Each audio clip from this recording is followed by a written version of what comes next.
Hi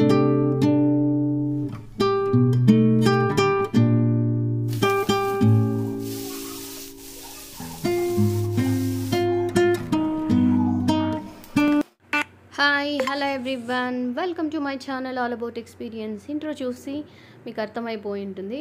simple tomato పచ్చడి నా స్టైల్లో చూసేసేయండి. నేను ఇలాగా ఆనియన్, గ్రీన్ చిల్లీ అండ్ అల్లం కూడా కొంచెం యాడ్ చేస్తాను. అల్లం యాడ్ చేయడం వల్ల ఎక్స్ట్రా టేస్ట్ అనేది వస్తుంది.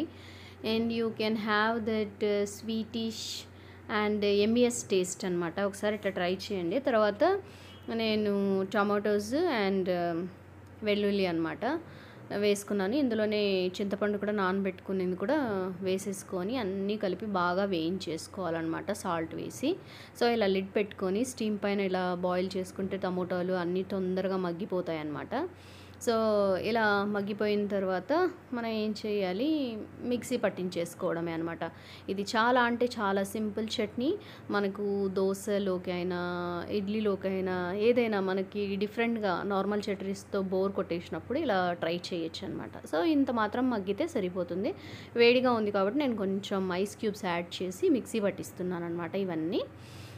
నేను దీంట్లో కొత్తిమీర పుదీనా కూడా యాడ్ చేశాను, బట్ అది వేయించలేదు. నాకు ఫ్రెష్ ఫ్లేవర్ ఉంటే బాగుంటుందని అనిపించింది. వేయిస్తే అది సపరేట్ ఫ్లేవర్ ఉంటుంది, అంత మంచిగా నాకు అంతే అనిపించదు అనమాట. సో ఫ్రెష్గా యాడ్ చేసి ఇలాగా పేస్ట్ చేసేసుకున్నాను అనమాట. అంతే, మనకు టమాటో పచ్చడి రెడీ అయిపోయినట్లే అనమాట. సో దీనికి మంచిగా పోపు దినుసులన్నీ వేసుకుని లైక్ శనగపప్పు, అంటే ఉద్దిపప్పు, జీరా, ఎండుమిర్చి, కరివేపాకు అన్నీ వేసుకొని పోపు పెట్టుకున్నాను. ఆ క్లిప్ మిస్ అయింది, నేను పోపు దాంట్లోకి పోర్ చేసేది.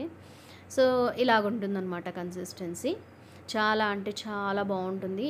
ఇలాగ టమాటో పచ్చడి ఒకసారి ట్రై చేసి చూడండి. Definitely you may like it. Please like, share and subscribe to my channel. Thanks for watching. Bye.